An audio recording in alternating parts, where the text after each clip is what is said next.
Hora H do Agro, com Kellen Severo. Oferecimento Ihara. Consórcio Massey Ferguson, a partir de R$ 1.470. Acesse cnmf.com.br. Sicoob, mais que uma escolha financeira. Abra sua conta. Olá, sejam muito bem-vindos ao Hora H do Agro, um programa onde discutimos e analisamos os temas que mais importam para o agronegócio brasileiro. A aproximação China e Rússia é monitorada pelo agro do Brasil. Xi Jinping recebeu Vladimir Putin em Pequim nesta semana. Será um novo passo da parceria sem limites anunciada no pré-guerra na Ucrânia? E mais, em Israel, a guerra contra Hamas continua e o petróleo acumula ganhos próximos a 10%. Na Argentina, a população vai às urnas escolher o novo presidente do país. Nesta edição, nós vamos saber o que muda para o agro do Brasil depois do resultado dessa disputa. E no Brasil, policiais são rendidos em manifestação do MST no Paraná. Você vai ver também que a Agência Climática dos Estados Unidos elevou a chance de um El Niño de forte intensidade. Nos estados do sul, o excesso de chuva já prejudica lavouras de trigo aqui no país. No centro-oeste, consultorias apontam a possibilidade de replantio da soja por seca. Tem tudo isso e tem muito mais nesta edição que já está no ar. O presidente da Rússia, Vladimir Putin, realizou nesta semana uma viagem para fora do país considerada rara. Na China, ele participou com diversos representantes de países do 10º Fórum do Cinturão e Rota China, que é um grande plano de infraestrutura lançado pelo presidente chinês Xi Jinping há pelo menos 10 anos. O objetivo do projeto é construir infraestrutura global que liga a Ásia, a África, a Europa através de rotas terrestres e marítimas para facilitar o comércio internacional. Essa foi a primeira viagem de Putin à China desde o início da guerra na Ucrânia. Putin havia visitado a China pela última vez para os Jogos Olímpicos de Inverno de Pequim em fevereiro de 2022, quando os países declararam uma parceria sem limites. A aproximação da China com a Rússia é considerada estratégica, principalmente após o Ocidente realizar sanções comerciais contra os russos por conta da guerra na Ucrânia. Uma reportagem do Financial Times desta semana destacou a dependência da Rússia em relação à China e classificou a parceria como, abre aspas, uma tábua de salvação econômica. A gente vai aprofundar o debate sobre a proximidade entre Rússia e China a partir de agora, direto da Rússia. Falamos com Valdir da Silva Bezerra, que é mestre em Relações Internacionais. Seja muito bem-vindo ao Hora H do Agro, Valdir. Olá, Kellen Severo. É um prazer estar participando novamente aqui do Hora H do Agro. Obrigada pela presença. E a primeira pergunta é, essa aliança sem limites anunciada pela Rússia, por Rússia e China, né, pré-guerra na Ucrânia, ela está se intensificando agora durante o conflito Israel-Hamas? De fato, essa aliança sino-russa, ela tem se tornado mais estreita desde o começo da guerra na Ucrânia. Como você bem lembrou, o Vladimir Putin tinha feito uma visita à China no dia 4 de fevereiro de 2022, período em que faltavam apenas 20 dias para o começo do conflito na Ucrânia. E ali foi firmada uma parceria sem limites entre russos e chineses. A China funciona hoje para a Rússia como uma espécie de anteparo econômico.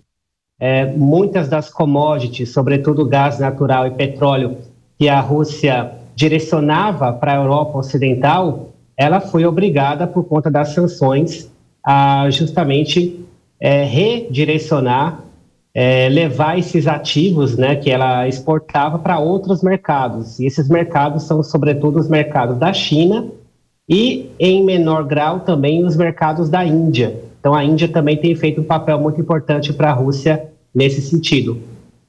Essa aproximação sem limites deu um novo passo agora com a guerra em Israel.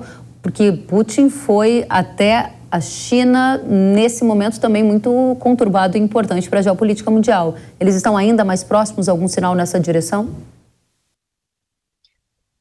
Nós temos percebido que tanto a Rússia quanto a China têm andado bastante próximos em relação às suas interpretações do que vem acontecendo no Oriente Médio. Tanto é que nenhum dos dois países tomou a posição do Ocidente de apoio incondicional a Israel.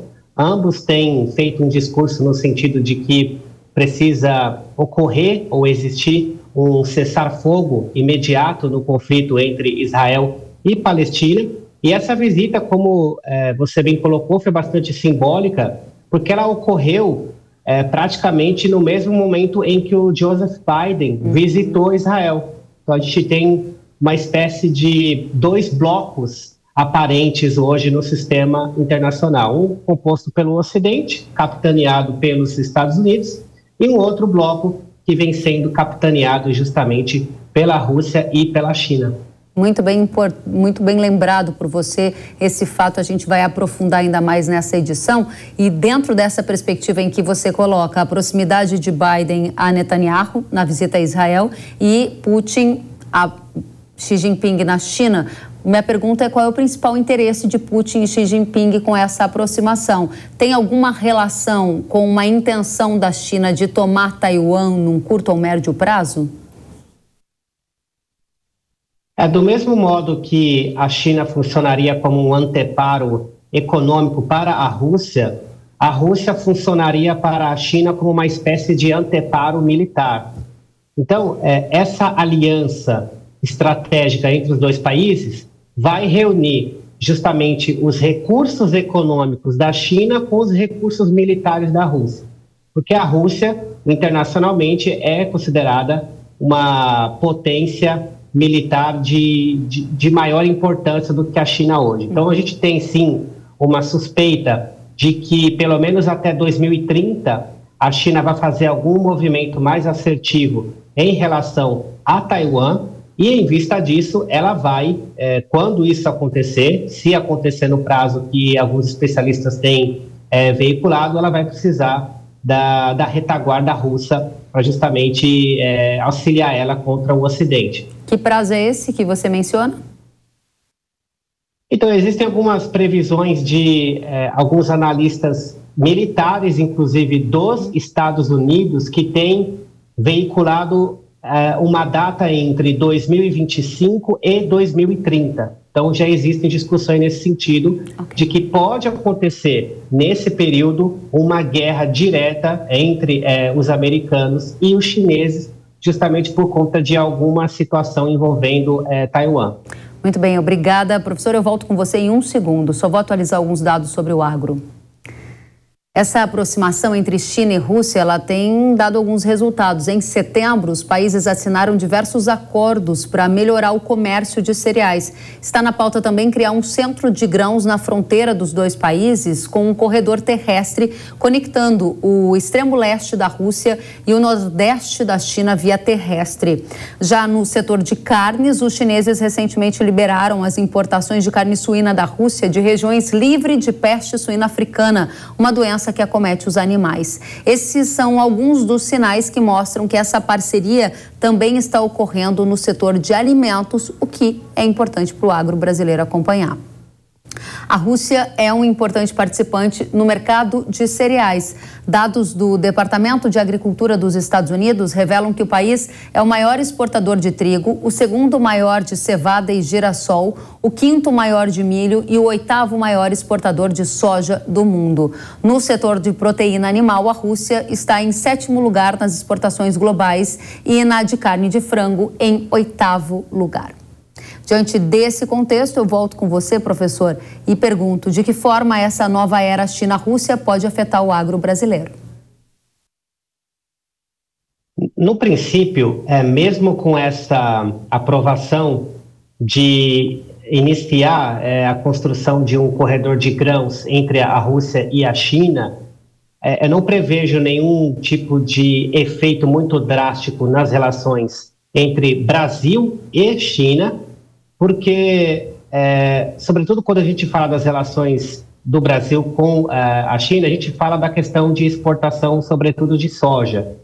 A Rússia, ela não é muito significativa nesse mercado de exportação de soja. A China, ela importa 60% de toda a sua necessidade de soja do Brasil, outros 30% ela importa dos Estados Unidos e ela importa menos de 1% da Rússia. Então, naquilo que interessa de forma mais categórica ao Brasil, ainda não vamos ter uma mudança muito drástica. Isso pode alterar, na verdade, a questão de importações chinesas de trigo. Por quê? Porque a China, ela importa cerca de 80% do seu trigo de 3 países principais: Estados Unidos, Canadá e Austrália, justamente países ocidentais. Então, se a gente for pensar num cenário de confrontação global, como se desenha, em torno de Taiwan, essas questões de estrangulamento de vias marítimas e até mesmo das importações que a China faz de trigo desses países vai estar prejudicada. Então, ela começa a olhar para a Rússia como um país que pode fornecer esse trigo que ela vai precisar no futuro. Aliás, a Rússia é, como bem mencionado, o principal exportador de trigo global, só que ela exporta muito pouco trigo para a China hoje. Os principais mercados russos de trigo são a África, a Turquia e o Oriente Médio. O que a gente pode esperar, então, nesse caso, é um aumento das exportações de trigo da Rússia, justamente para o mercado chinês. E para a gente fechar, temos 30 segundos, professor, essa questão do corredor logístico via terrestre é algo que deve sair do papel em breve? O senhor tem ouvido algo aí na Rússia, onde reside?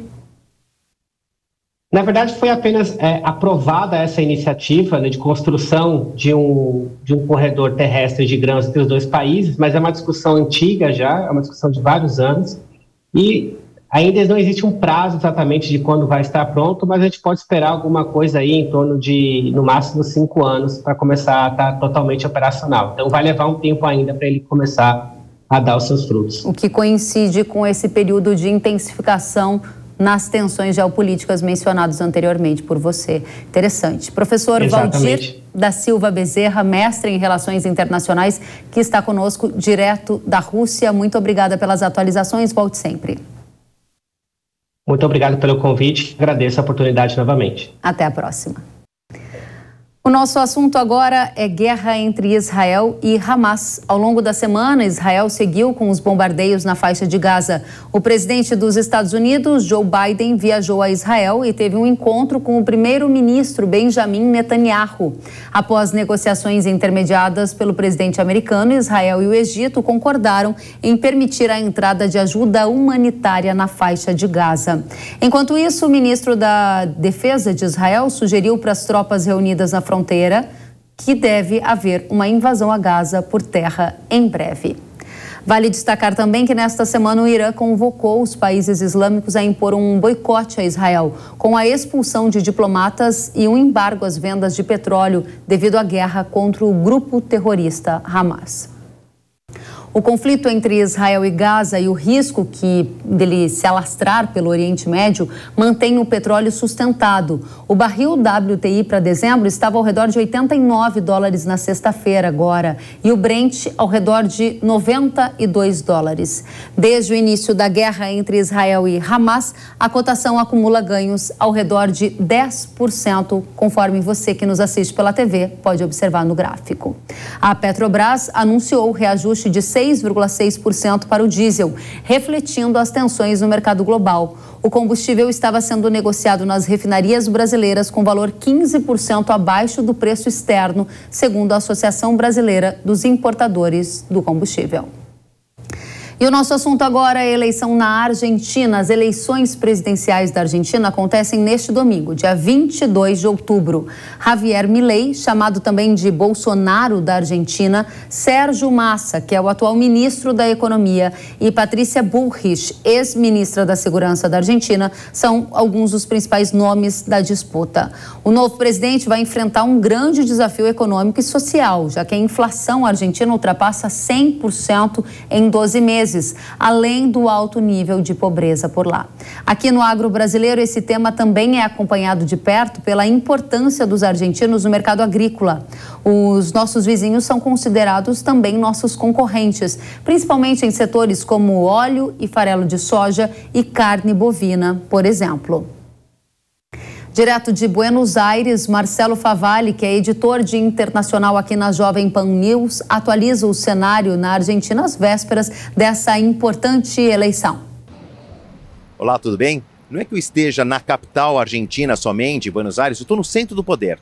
Atrás de mim, a Casa Rosada, que a partir do dia 10 de dezembro vai ter um novo morador. A gente ainda não sabe quem é, mas essa história começa a ser contada a partir deste domingo, quando acontece o primeiro turno das eleições argentinas para presidente. Cheio de novidades.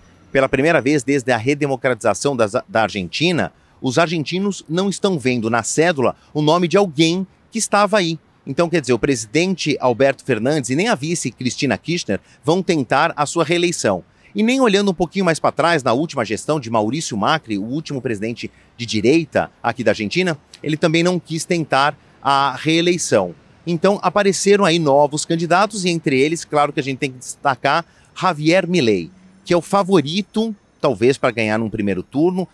Ele aparece muito bem pontuado, segundo as pesquisas de opinião, na casa dos 34%, com força, porém não com força suficiente para levar no primeiro turno. Ele é seguido por Sérgio Massa, que é o atual ministro da Economia, o ministro da Fazenda, como nós diríamos no Brasil, aparece na casa dos 30% de acordo com as últimas pesquisas. E na terceira colocação, mas que pode mudar o jogo, Patrícia Bullrich, que foi ministra da Segurança desse antigo governo de direita que eu falei, do Maurício Macri. O Javier Milei chamou a atenção não só dos argentinos no resto do mundo, pelo jeito que ele se veste, pelos discursos duros e uma promessa de enxugar o Estado de uma maneira como a Argentina jamais viu. Ele quer reduzir muitos ministérios, privatizar as estatais e o que ele fala é que acabar com uma farra pública que está drenando o dinheiro que, ao invés de ir para o bolso do argentino, ajudar ali nos colchões sociais, acaba se perdendo nesse meio do caminho. E isso atingiu principalmente o coração dos jovens adultos aqui da Argentina, principalmente do sexo masculino, que é a faixa da população que mais está desempregada. E claro, que eu falo de Sérgio Massa, Javier Milei, Patrícia Bullrich, existe um ponto em comum em todos eles, que é a inflação. Aqui nos últimos 12 meses, houve uma inflação de 124% acumulada durante um ano. É a pior situação financeira em 30 anos na Argentina. Altas taxas de juros, o que nós chamaríamos de taxa Selic aqui na Argentina, está na casa dos 100%, então não tem muita perspectiva econômica para os argentinos. Claro que esses discursos de mudança têm chamado muita atenção, e que explica a liderança aí isolada, folgada de Javier Milei. O resultado do primeiro turno deve sair na segunda metade da noite de domingo, por volta de 9, 10 da noite, e aí nós vamos saber se o segundo turno acontece no dia 19 de novembro. De Buenos Aires, Marcelo Favalli. Obrigada, Favalli.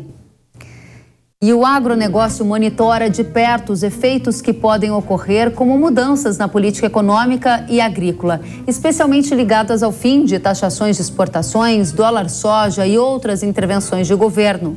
Sobre os efeitos da eleição da Argentina no agro, a gente conversa agora com Glauco Monte, diretor de commodities da StoneX. Glauco, seja muito bem-vindo ao Hora H do Agro. Kellen, é um prazer enorme estar aqui com você e com todo mundo que está assistindo e ouvindo o Hora H do Agro. Muito obrigada a você pela companhia e a primeira pergunta é: o que o mercado agrícola está observando mais de perto sobre os efeitos da eleição da Argentina no agro? Por que isso importa? Olha, Kellen, a gente tem que ficar bastante de olho com essa eleição argentina, né? Principalmente dependendo de quem vai ser o vencedor dessa eleição, né? Basicamente, como você colocou, os candidatos que a gente tem disputando, um deles eu acho que o que mais nos chama a atenção seria o candidato exatamente o Milei, né? Pelas propostas que, na verdade, a gente sabe que existe a realidade, existe o que ele vai conseguir implementar efetivamente, mas caso ele seja o vencedor, acho que a grande expectativa é que você diminua, são 3 coisas basicamente que podem impactar o agro brasileiro. Uma delas, sem dúvida nenhuma, é a queda das taxações, as retenções, né, que é bem famosa lá, principalmente no complexo da soja, né? Isso, teoricamente, traria a Argentina um pouco mais para o mercado, lembrando que ano passado ela ficou um pouco fora, não só por essa questão, mas também pela questão da quebra que a gente teve por lá, né? Então, ano que vem nós teríamos uma grande safra e, se possivelmente, com menos impostos, ela estaria participando um pouco mais no mercado internacional e competindo com o nosso complexo da soja aqui do Brasil, né? Mas, por outro lado, também, pelas propostas serem um pouco mais de abertura econômica, lembrando que o Brasil é um grande importador de trigo da Argentina também, né? E nesse caso, a expectativa é que ela tenha preços um pouco mais competitivos também do trigo, o que, de certa forma, é positivo para os consumidores de trigo no Brasil, mas também vai acabar concorrendo com a nossa produção de trigo local, né? Então, assim, é um grande player do mercado internacional que tem ficado um pouco fora, seja para a questão climática, mas seja também pela questão dos impostos, né? Mas também a gente vai lembrar que uma das propostas é a questão do câmbio, né? Hoje em dia, isso ele afeta muitas exportações argentinas, faz com que os produtores eles tentem segurar cada vez mais esse produto, né? E uma mudança na política cambial argentina também pode trazer outro fator para trazer a Argentina um pouco mais para a mesa, né? No complexo agropecuário em geral. Me chama a atenção, você fala em trazer a Argentina mais para a mesa, também usa a expressão de volta ao jogo, e é muito interessante, porque essa é a perspectiva que você tem diante de um cenário que hoje é de favoritismo do candidato Milei. De 3 das pesquisas mais recentes, ele estava à frente do candidato Massa em 2, o que pode então levar a essa abertura econômica da Argentina e impactar o agro. Você elencou aqui 2 commodities, soja como uma das mais afetadas e trigo. Essas são as 2 maiores preocupações para efeitos colaterais no agro do Brasil? Olha, Kelly, eu diria que sim. Se você olhar na questão você citou antes a questão de carnes, né? Que é outro competidor brasileiro, mas sim, essas 2, e principalmente o complexo da soja, né? Com questão da competição com o agro brasileiro, o complexo da soja. E quando a gente fala o complexo da soja, nem tanto a soja em grão, mas principalmente óleo de soja e farelo de soja. É claro que o Brasil ele não é um grande exportador de farelo de soja, né? Isso é um ponto positivo porque nós temos usado muito o óleo de soja na questão da energia, né? Na questão da energia renovável, utilizado para biodiesel, a HVO e outros possíveis combustíveis renováveis. No caso do farelo, apesar de a gente também ter um consumo interno forte, mas a gente participa bastante na exportação. E a Argentina é o maior exportador de farelo do mundo e ela ela tem uma eficiência muito grande, né? Tem uma possibilidade de competir com preços mais baixos comparado ao complexo brasileiro. Interessante. Então você chama a nossa atenção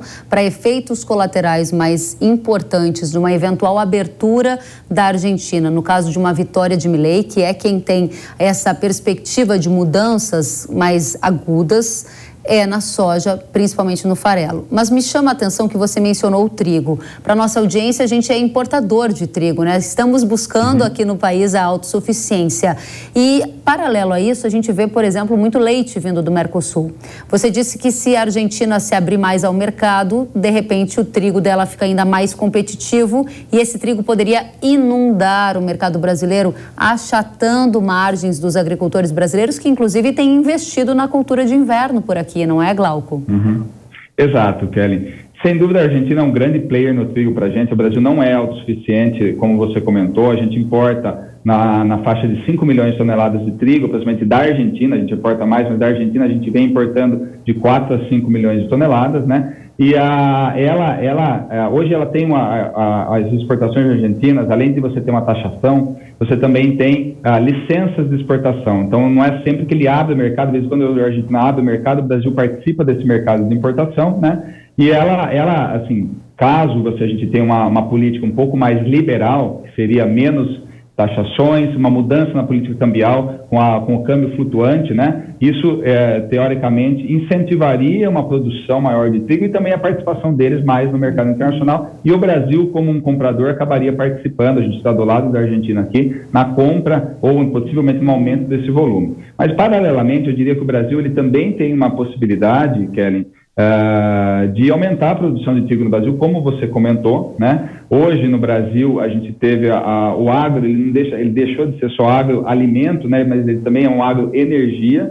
é muito incipiente, mas nós já temos, inclusive no trigo também, algumas iniciativas de você produzir etanol a partir de trigo e outros produtos. Então, eu vejo muita resiliência no agro brasileiro, mesmo que você tenha essa, você chamou inundação, mas essa concorrência, né, do trigo, que a gente precisa, na verdade, a gente precisa importar. O agro brasileiro é bastante resiliente, ele procura algumas alternativas e eu acho que, apesar de afetar, a gente tem possibilidades aí de crescer também na produção de trigo no Brasil. Muito bem. Agora você falava de dólar.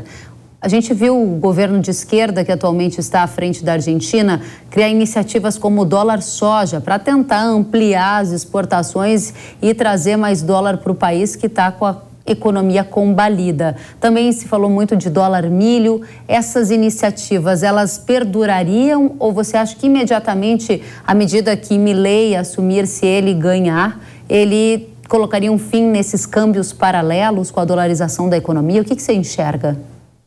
Olha, Kelly, primeiro a gente tem que colocar da seguinte forma, não é tão simples também, vamos dizer assim, você fazer essas mudanças, né? Isso são propostas, né? A gente sabe que existe um processo, mas a tendência, vamos dizer assim, pelo menos o que ele vai buscar, caso ele ganhe, seria exatamente uma mudança na política cambial. Ele falou sobre dolarização, é algo também não muito simples de acontecer, né? Mas o fato é que a Argentina, ela está, desculpa a palavra, mas desesperada exatamente por dólares, né? Ou seja, a gente sabe o problema que a gente tem, que a Argentina tem com relação às reservas cambiais.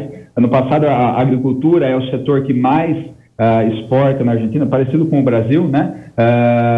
Teve uma queda de safra e também os produtores segurando muito essas vendas, as exportações também foram retidas. Então, assim, ela precisa desse incentivo. Com o milho, a ideia da mudança da política cambial seria mais para você ter um câmbio mais flutuante, né? Sem, na verdade, esses diferentes tipos de câmbio soja, câmbio milho, etc.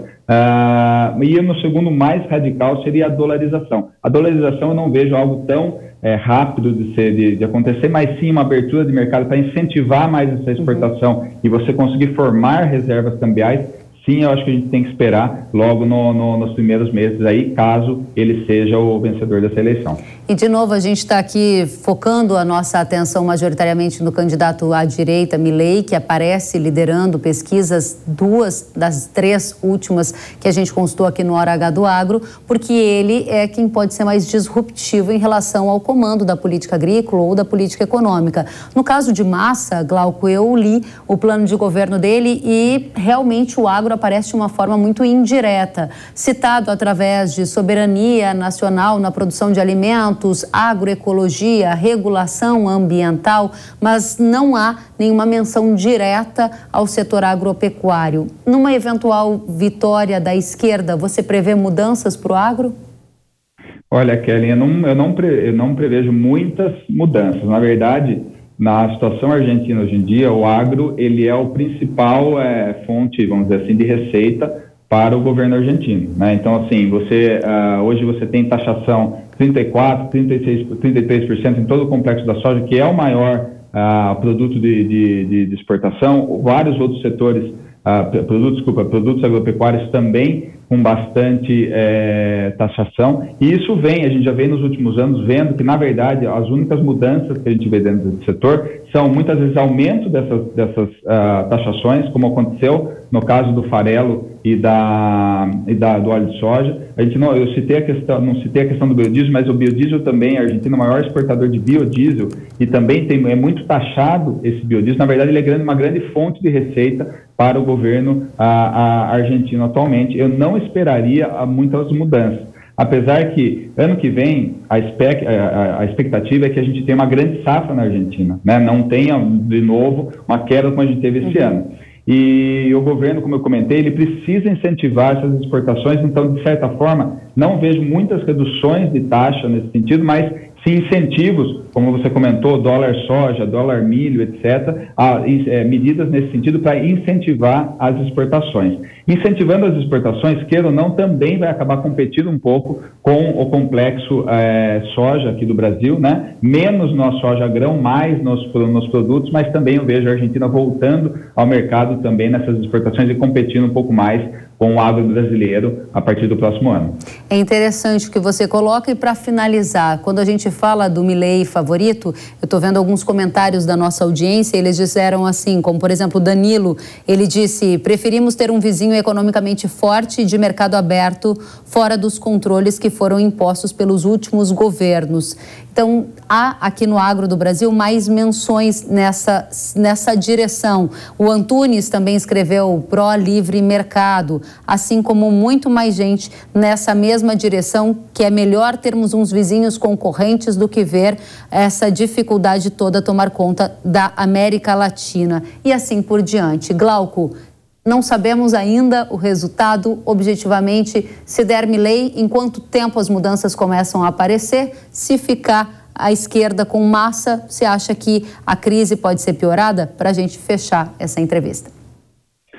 Olha, Kellen, em caso de vitória do Milei, assim, é muito difícil prever exatamente as mudanças. O fato é que as pessoas que estão votando em cima dele exatamente estão esperando de maneira rápida essa mudança na economia argentina, e eles têm uma expectativa muito grande que as mudanças ocorram de maneira rápida. Como eu comentei, além de avaliar o Milei, nós temos que avaliar como vai ser formado o Congresso e todos os outros participantes da política argentina, para a gente entender quão rápido vão ser essas mudanças. O que eu vejo de mais rápido são sim as mudanças para incentivar exatamente as exportações argentinas, né? Porque precisa disso para equilibrar a balança comercial, receber dólares, né? E melhorar um pouco a reserva cambial, que hoje na Argentina muitas vezes é negativa, né? No caso do Massa, é mais do mesmo, vamos falar assim. Eu não vejo muitas mudanças e nem espero grandes melhoras na economia argentina. A única melhora é que exatamente do ano passado para esse,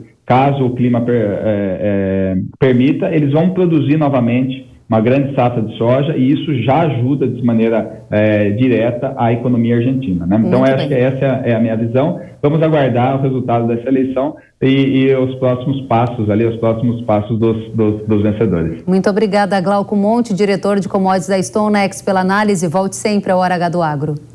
Obrigado, Kelly, foi um prazer. Igualmente. E você quer receber mais notícias do Brasil, do mundo, que impactam o agronegócio? É só adicionar o número do WhatsApp que aparece na sua tela, na sua agenda de telefone, e enviar uma mensagem para a gente. Diariamente, a gente envia as principais análises, notícias do dia no seu telefone. O número é 11 9 40 44 5422. Aproveite e fique mais juntinho ainda da gente nos conteúdos agro. E a seguir, você vai ver que policiais são rendidos em manifestação do Movimento Sem Terra, o MST, em rodovia no Paraná. E você também acompanha as atualizações do El Niño e os impactos previstos para a safra do Brasil. A gente volta em instantes.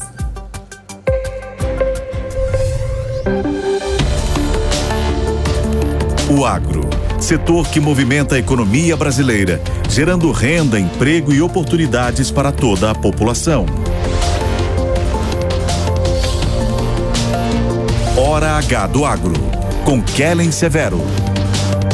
Precisando de uma nova máquina para aumentar a sua produtividade? Aqui no Consórcio Nacional Massey Ferguson lançamos o Grupo 377. Com ele vem vários benefícios exclusivos para você, como planos em até 10 anos para pagar, sem juros, sem taxa de adesão e parcelas reduzidas a partir de R$ 1.470. Aproveite e procure a rede de concessionárias Massey Ferguson. Quer saber mais? Acesse www.cnmf.com.br ou entre em contato pelo WhatsApp 11 9 30 16 03 16.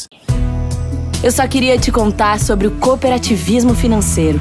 A união de pessoas. Gente que não é só cliente, é dona e dono. Isso é ter voz. Participação até nos resultados. Cooperativa não é banco nem fintech. É inclusão de verdade. E quanto mais gente fizer parte, maior será a transformação. Tá aí a explicação.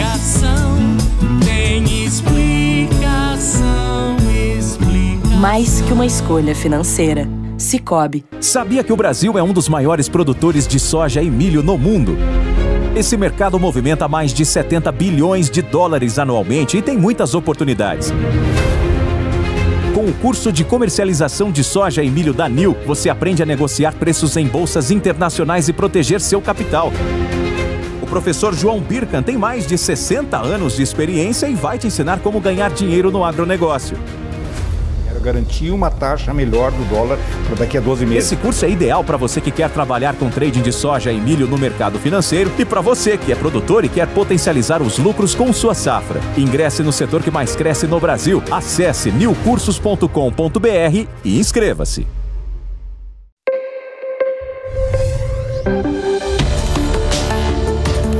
O agro, setor que movimenta a economia brasileira, gerando renda, emprego e oportunidades para toda a população. Hora H do Agro, com Kellen Severo. Estamos de volta com Hora H do Agro aqui na tela da Jovem Pan News. E nesta semana, membros do Movimento Sem Terra, o MST, renderam uma equipe da polícia na região de Guarapuava, no Paraná. Nas imagens, para quem nos assiste pela televisão, são imagens que circulam nas redes sociais, é possível ver diversos manifestantes ao longo de uma rodovia e alguns policiais rendidos pelo movimento. Essa é uma situação que chamou muito a atenção de todos nós, do agro também. E em nota, a Polícia Militar do Estado disse que após uma interdição da rodovia PR-170 por integrantes do MST, uma equipe deslocou até o local e solicitou que os manifestantes liberassem a via. O documento da polícia diz ainda que, em momento posterior, utilizando de força e agressão, os manifestantes do MST retiraram a equipe policial do local. No site do MST, o Movimento Sem Terra, há uma posição deles em que dizem: a afirmação é falsa, de que a informação que circula nas redes sociais de que o MST teria feito policiais reféns. O movimento revela ainda que o protesto, que contou com cerca de 300 integrantes, segundo eles, ocorreu com o objetivo de cobrar uma resposta do INCRA do Paraná sobre a regularização fundiária de 14 comunidades da reforma agrária e de poceiros da região. Nós vamos tratar deste assunto agora com o Roberto Mota, comentarista da Jovem Pan, que nos faz companhia. Seja bem-vindo ao Hora H do Agro, Mota. Olá, Kellen. Muito obrigado. É uma honra estar aqui de novo. Muito obrigada pela presença e a gente precisa da sua análise, porque me parece haver uma séria inversão de papéis. O MST rendeu policiais armados e retirou os policiais do local onde eles faziam um protesto. É isso que a gente viu nas imagens, inclusive na própria nota enviada pela polícia.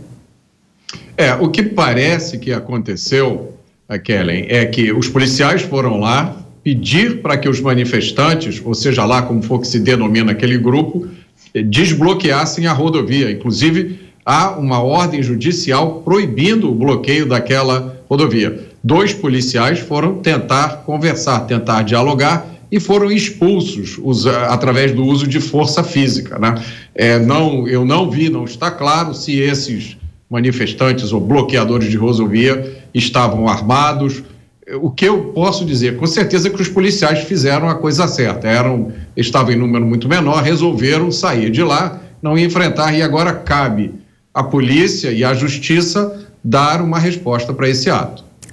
Que nome a gente dá para esse ato? Que nome a gente dá para esse evento que a gente está aqui observando? É fácil, é crime. Isso é crime, é a definição de crime. Esse ato, Kellen, é uma consequência natural das atividades do MST. É uma progressão das atividades de um grupo que tem como finalidade invadir propriedade. Invasão de propriedade é crime. Quando alguém comete um crime e não recebe uma resposta adequada, nem da sociedade, nem do sistema de justiça criminal, a tendência é que ele continue a cometer crimes cada vez mais graves. Pois é, e eu estou aqui observando o que a polícia disse, no documento que nos enviaram. A polícia diz que, utilizando de força e agressão, os manifestantes retiraram a equipe policial do local. Há um enfraquecimento da polícia que se coloca numa posição de vulnerabilidade. Se diz que eles fizeram certo. Fizeram mesmo, Mota?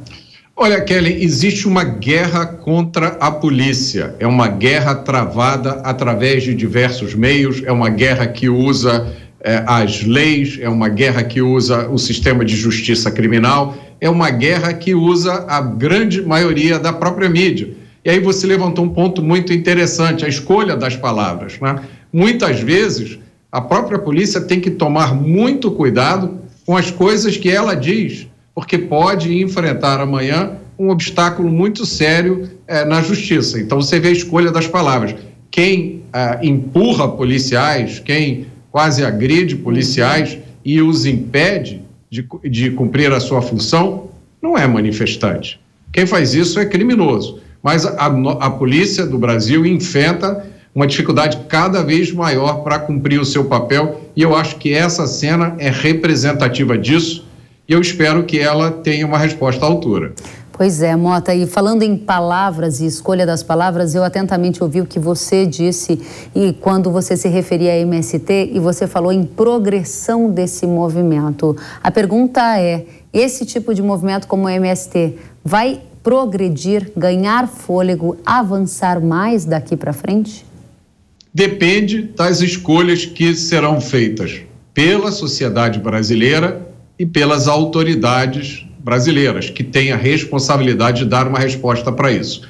O MST se apresenta e é tratado, na maioria das vezes, como se fosse o representante legítimo de aspirações sociais. Esse grupo construiu uma imagem de benevolência que engana muita gente. Quase todo dia, eu andando aqui pelo Rio de Janeiro, na zona sul do Rio de Janeiro, eu vejo pessoas usando o boné do MST. A gente lembra que o MST chegou a fazer, se eu não me engano, várias indicações para cargos no INCRA. Mas, na verdade, o MST é uma organização política envolvida em atividades ilegais, como é fartamente documentado. É muito importante a gente explicar a verdadeira natureza das atividades deles. Pois é, você fala sobre as ações, né, de instituições, ações de autoridades no país, para a gente claramente ter a resposta se esse movimento vai ter progressão ou não. E a minha pergunta é, como você definiu o resultado da CPI do MST? O Congresso cumpriu o seu papel? Ele conseguirá, com isso, coibir avanços do MST, por exemplo, no sentido de invasão de mais propriedades privadas no Brasil? É o primeiro passo, Kellen. Eu acho que a CPI do MST fez o que era possível se fazer, considerando-se o atual contexto político, ideológico e de aparelhamento das instituições no Brasil. A CPI expôs como o MST explora pessoas ingênuas, como ele usa essas pessoas como instrumento das suas atividades. A CPI mostrou como funciona o sistema de financiamento desse grupo, feito através de ONGs que recebem doações, inclusive fazem captações no mercado financeiro. E aí é um movimento que movimenta muito dinheiro e pessoas, centenas ou milhares de pessoas que não têm CNPJ, que não tem nenhum responsável. A CPI coletou dados e informações que agora podem ser usadas pelas autoridades. Muito bem, Roberto Mota, muito obrigada pela análise, pela presença conosco, você que é comentarista da Jovem Pan e sempre muitíssimo bem-vindo aqui no Hora H do Agro. Volte sempre, Mota. Eu que agradeço, foi um prazer. Igualmente. Em nota, a Federação da Agricultura do Estado do Paraná repudiou veementemente a ação dos integrantes do MST. A entidade afirmou que é lamentável que atos como esse ainda ocorram, trazendo insegurança para a sociedade, que se solidariza com os dois policiais e pede providências às autoridades competentes para que sejam tomadas todas as medidas cabíveis. E a gente troca de assunto agora para tratar de clima. A Agência Climática dos Estados Unidos, conhecida como NOAA, atualizou as perspectivas para o El Niño nos próximos meses e disse que aumentaram as chances de ocorrência de um fenômeno de forte intensidade. Na tela, para quem nos assiste pela televisão, você vê que a chance do El Niño forte saiu de 66% em agosto, subiu para 71% na projeção de setembro e agora está entre 75% e 85%. Veja que ao longo do tempo a probabilidade tem aumentado. A NOAA projeta que esse pico de intensidade deve acontecer entre novembro e janeiro e diz que a possibilidade de um El Niño super forte está em 33%. Aqui no Brasil, os efeitos do El Niño já estão sendo sentidos em partes do agro brasileiro. No Rio Grande do Sul, por exemplo, o plantio do milho já começa a ser impactado. Há relatos de problemas de germinação do cereal e necessidade de replantio por excesso de umidade. Além disso, a safra de trigo está sofrendo com excesso de chuva. Há relatos de que o cereal já apresenta doenças fúngicas, por causa desse tempo úmido. E consultorias, inclusive, revisaram para baixo a estimativa de produção por conta dos desafios climáticos. No estado, também há relato de atraso do plantio do arroz por conta da alta umidade. O Instituto Rio Grandense do Arroz revela que 31,8% da safra foi semeada até o momento, contra 50% na média dos últimos 5 anos para este período. Em Santa Catarina, o trigo está sofrendo também com doenças por conta desse excesso de umidade. Há casos de lavouras com problemas de qualidade e que terão perda até total, eventualmente em função dessas inundações, foi o que nos disseram fontes distintas. As chuvas também prejudicaram o milho e produtores não conseguem entrar nas lavouras para realizar os tratos culturais, como, por exemplo, adubação. Há também casos de inundações no estado de Santa Catarina, afetando a safra de arroz e cebola. E já na soja, o impacto está no plantio, que neste momento segue atrasado no estado catarinense.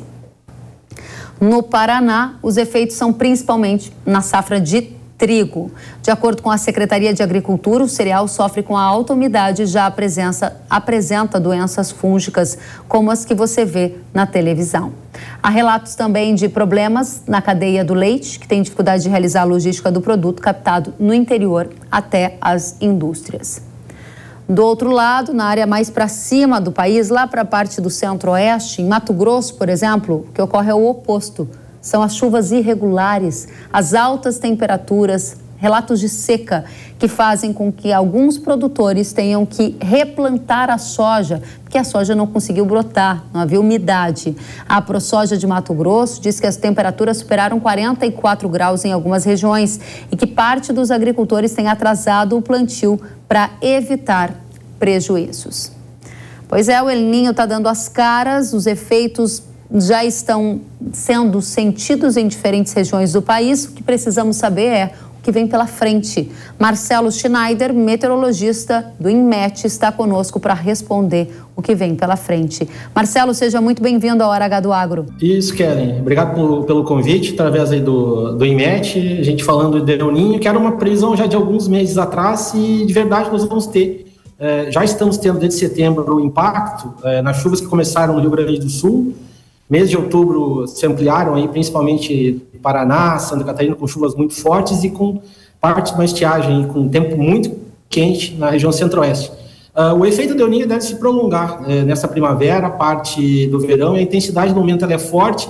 A tendência é que continue ocorrendo um aumento da temperatura no Oceano Pacífico, e o auge dele deve ser no final de novembro para dezembro. Então, respondendo sim, há uma tendência de, no mínimo, a gente ter um El Niño de intensidade forte ao longo dessa primavera até meados do verão.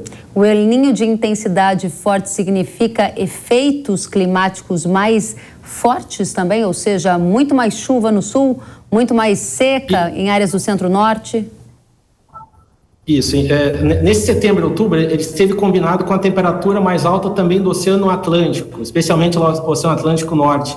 Então, isso fez com que o canal de umidade ele fosse diretamente lá para o Rio Grande do Sul e também pegando Santa Catarina e Paraná. Então, essa combinação de tanto Pacífico, que é onde que se mede a intensidade do El Niño, quanto as águas do Oceano Atlântico, que causaram também, estão causando a seca extrema lá na Amazônia, né? Então, esse efeito combinado é que se propagou. E a gente sabe bem também as áreas do Mato Piba, Centro-Oeste, especialmente Goiás para o norte do Brasil, tem um efeito distinto, norte mais seco e sul bem mais chuvoso. Então, essa é uma característica que a gente vai detalhar nos mapas, que ela muda, principalmente de novembro para dezembro, tá?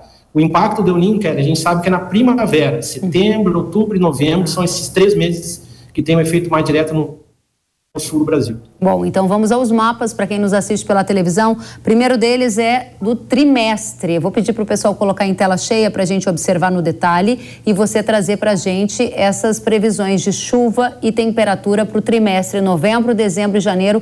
O que nós temos que saber e o que vai acontecer de agora em diante.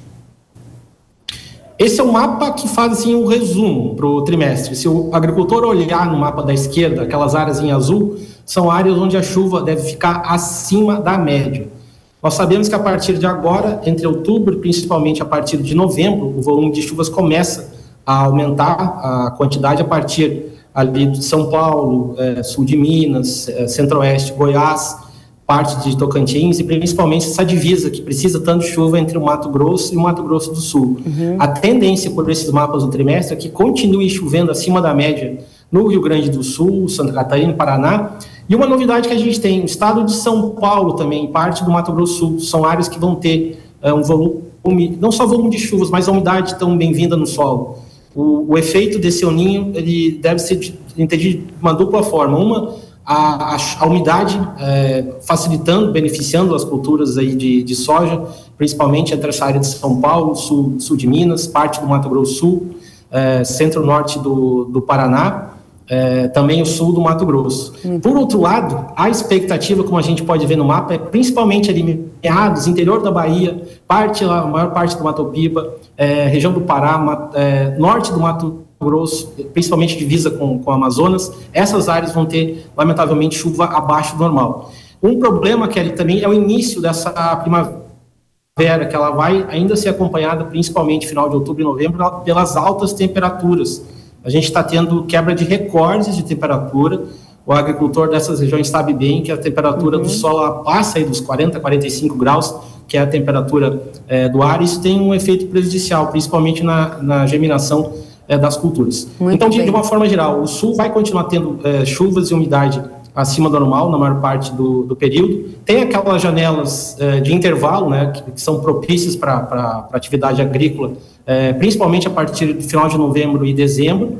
E essa parte mais norte do Brasil com temperaturas, centro-norte, com temperaturas bem mais elevadas e chuva abaixo do normal. Vamos detalhar nesses próximos 3 minutinhos agora para a nossa audiência o que vai acontecer em novembro. A gente tem um mapa que o Marcelo preparou para a gente de chuva e temperatura. O retrato de novembro ainda é um retrato bem chuvoso no centro-sul do país, né? Tá azul, isso significa mais chuva, certo? Exatamente, como eu falei anteriormente, essa área de São Paulo, pegando até partes de Minas Gerais, centro-oeste, parte do sul-sudeste do Mato Grosso é beneficiada. E o sul, especial, essa parte das Missões Gaúcha, oeste de Santa Catarina, sudoeste do Paraná, com chuvas mais volumosas. Eu diria que novembro, o final de outubro para novembro é o mês ainda de mais atenção em relação a esse excesso de chuva nos volumes em relação ao El Niño. Então essas áreas têm que ter uma preocupação maior, porque toda chuva em excesso a gente sabe que começa a provocar mais problemas na safra, problema de fungos. E, por outro lado, comparando com anos anteriores, é bem-vinda em relação à umidade no solo. Vamos passar para a região do Mato Piba... Pois não. Só, por exemplo, vocês vejam que aquela parte norte, amarelinha, abaixo da média.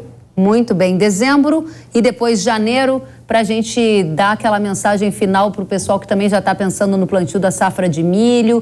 Então, conta para a gente, janela para plantio, o que a gente vai ter de safra verão. Dezembro e janeiro, temos 1 minutinho, Marcelo. Isso. Nesse mapa a gente continua mais ou menos com as mesmas áreas, diminui o impacto no Rio Grande do Sul e Santa Catarina, vocês vejam que as chuvas já começam a ficar mais regulares, e no centro-norte não muda muito, temperaturas também elevadas. Muito bem, agora vamos para janeiro. O Marcelo preparou um mapa para a gente, olha só. Anomalia de chuvas e temperaturas, vou pedir para colocar em tela cheia para a gente prestar atenção no que vai ter em janeiro. Conta para a gente, Marcelo. Janeiro já dá para apostar em chuva, tá bem acima do normal, também ali na região do Mato Piba, onde vinha sofrendo pelo menos pela previsão com estiagem, então em Bahia, a região Tocantins, norte do Goiás, centro-oeste, com chuva acima do normal. E o sul continuando, mas com chuvas irregulares, então uma chuva bem na medida esse mês de janeiro. Temperaturas, querem para resumir, maior parte do Brasil com calor bem acima do normal, apenas o Rio Grande do Sul deve ser exceção com a passagem de algumas frentes frias. Como você enxerga a condição geral para a safra do Brasil? O tempo vai mais ajudar ou atrapalhar o efeito do El Niño que você aí no IMET está enxergando? Sim, geralmente safra agrícola com El Niño ela mais ajuda do que atrapalha. Então, essa chuva, tirando esses excessos que tem acontecido em algumas áreas, ela vai ser muito bem-vinda, principalmente essas áreas ali na divisa de São Paulo com o Paraná, parte de Minas Gerais e entre o Mato Grosso do Sul e o Mato Grosso. Marcelo Schneider, muito obrigada pela presença, pela resposta bastante direta para a nossa audiência. Volte mais vezes, Marcelo, que é meteorologista do INMET. Até a próxima. Eu que agradeço e todos fiquem atentos aos mapas do INMET, às redes sociais e mídias com as informações do clima e também do tempo. Obrigado, Kellen. Até a próxima. Obrigada, até a próxima. E agora vamos para as dicas de manejo. O percevejo é uma das principais pragas que atinge a cultura da soja no Brasil. E a gente vai agora atualizar o potencial de dano da cultura e também as boas práticas para fazer o manejo. Para tratar deste e de outros assuntos, eu recebo o Roberto Rodrigues, que é gerente de marketing regional da Yara. Seja muito bem-vindo à Hora H do Agro. Obrigado, Kellen, pela oportunidade. A gente é que agradece e especialmente queremos saber de você. Hoje o percevejo é uma das principais pragas que atingem a cultura da soja? É foco de muita preocupação de agricultores? Com certeza, Kellen. A cultura da soja hoje representa mais de 50% do mercado, uma cultura bastante importante. Nessa última safra chegou a 42,5 milhões de hectares e uma das principais pragas que atuam na cultura é o percevejo. O percevejo está em várias regiões, causa sérios danos e é um problema sério que o produtor enfrenta desde o início do plantio até o final da colheita. Então, ela está estabelecida em todo o ciclo da cultura. Você falou que o percevejo está em várias regiões. Ele está em todos os estados do Brasil ou tem alguns que ainda estão mais tranquilos? Praticamente em todos os estados. E o nível de aplicações de adoção, ela varia. Mas hoje a média de aplicações para essa praga específica chega a 3 aplicações. Então, é uma praga que tem uma adoção em todo o território nacional e uma praga que chega a ter 3 aplicações. E lembrando que os sementeiros, o produtor que produz semente, chega a fazer 7 até 8 aplicações pensando nesse alvo. Então, é uma praga que causa dano e está presente em todas as regiões do país. E que efeitos isso gera em produtividade, Roberto? Alguns dados mostram que podem chegar até 30% de perda. Um percevejo no metro quadrado pode causar perda de 50 até 140 quilos. Então, se a gente fazer essa estimativa pensando no hectare, é um dano significativo e um grande problema que causa o dano direto, quando ele succiona a semente, causando um grão mais xoxo, perdendo a produtividade, e também um dano indireto, né? Então, o percevejo tanto causa um dano direto e indireto, né? É um problema seríssimo na cultura. Agora, tem várias pesquisas que se dedicam a observar o comportamento do percevejo verde pequeno, do percevejo marrom. As diferentes espécies causam diferentes danos ou eles são mais ou menos semelhantes? Não, tem diferença. Hoje o principal dano é o percevejo verde pequeno, mas o percevejo que está mais presente em várias regiões do país é o percevejo marrom. Ele causa um dano um pouco menor em relação ao percevejo verde pequeno, mas é um percevejo que está mais comumente espalhado em várias regiões do país. Então, é um percevejo que causa o dano, que o produtor precisa ter uma atenção. Lembrando, né, que ele atua desde o início até chegando no final do ciclo da cultura, né? E a gente trabalha no controle tanto da ninfa e como também do adulto. A ninfa fica um pouco mais na parte de baixo da planta e o adulto fica na parte mais de cima, né? Então a tecnologia de aplicação é bastante importante também para fazer um bom controle do percevejo. É isso que a nossa audiência, eu tenho certeza, quer saber sobre as tecnologias para manejar esse problema.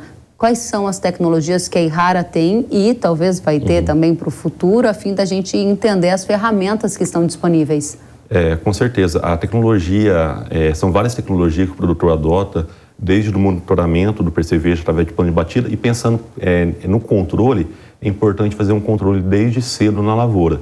Então é importante o produtor usar produtos que tenham um amplo espectro de ação, que vai controlar não só o percevejo. Lembrando, né, quando o percevejo está na planta, tem outras pragas também. Então é importante ter um produto que tenha um bom espectro de ação, que pode ser aplicado em qualquer fase da cultura. No caso da Yara, a Yara tem 2 ferramentas para manejar o percevejo. O produto Zeus, um produto que tem uma inovação, uma molécula diferenciada no controle do percevejo, que vai atuar em todo o ciclo da cultura, desde o plantio até o final do ciclo, com ação de contato e uma ação sistêmica. E também, por último, no ano passado, a Yara fez o lançamento do Terminus, um produto que tem um efeito de choque e um efeito residual. Lembrando também, né, o percevejo ele contamina através de 3 formas, né? Quando você aplica o produto pode cair em cima do percevejo com ação de contato. Depois que você aplica o produto também na folha, o percevejo vai passar por cima daquela folha contaminada, ele vai ter uma contaminação tarsal, né?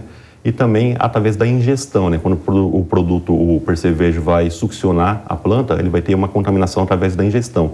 Então, esses produtos têm uma boa sistematicidade e um bom controle do percevejo, podendo ser aplicado em qualquer fase da cultura e fazendo um controle efetivo, tanto de contato com o efeito sistêmico. Então, duas inovações aí que a Errara trouxe para o mercado nos últimos anos, Zeus e o Terminus, o último que é um lançamento que a gente lançou no ano passado com efeito muito forte aí de choque residual. Que bom saber que tem essas tecnologias para ajudar no manejo dessa praga que é tão importante para a cultura da soja, que é a principal commodity do Brasil. Roberto Rodrigues, um prazer te receber. Volte mais vezes para nos trazer as atualizações, as novidades de tecnologia para ajudarem a nossa audiência. Eu que agradeço a oportunidade, Kellen. Volte sempre, até a próxima. A gente continua sempre ligado nas melhores alternativas para o manejo das lavouras do Brasil. Muito bem, e antes de encerrar, eu tenho um recado para você. O percevejo é uma das principais preocupações aí na sua lavoura de grãos, não é? Então conheça a Terminus, o inseticida da Errara que coloca nas suas mãos o poder de combater o percevejo marrom na soja, o percevejo barriga verde no milho e outras das principais pragas da soja e do milho. Com máxima performance, a formulação inovadora de Terminus potencializa o controle, que é imediato, com longo residual e maior qualidade dos grãos. Terminus ainda oferece flexibilidade, porque ele tem o poder de controlar os percevejos em todas as fases das culturas. Quer essa proteção suprema para sua lavoura? Então acesse errara.com.br ou aponte a câmera do seu celular para o QR Code que está aparecendo na sua tela e saiba mais sobre Terminus. O Hora H do Agro de hoje fica por aqui. Até a próxima semana. Tchau!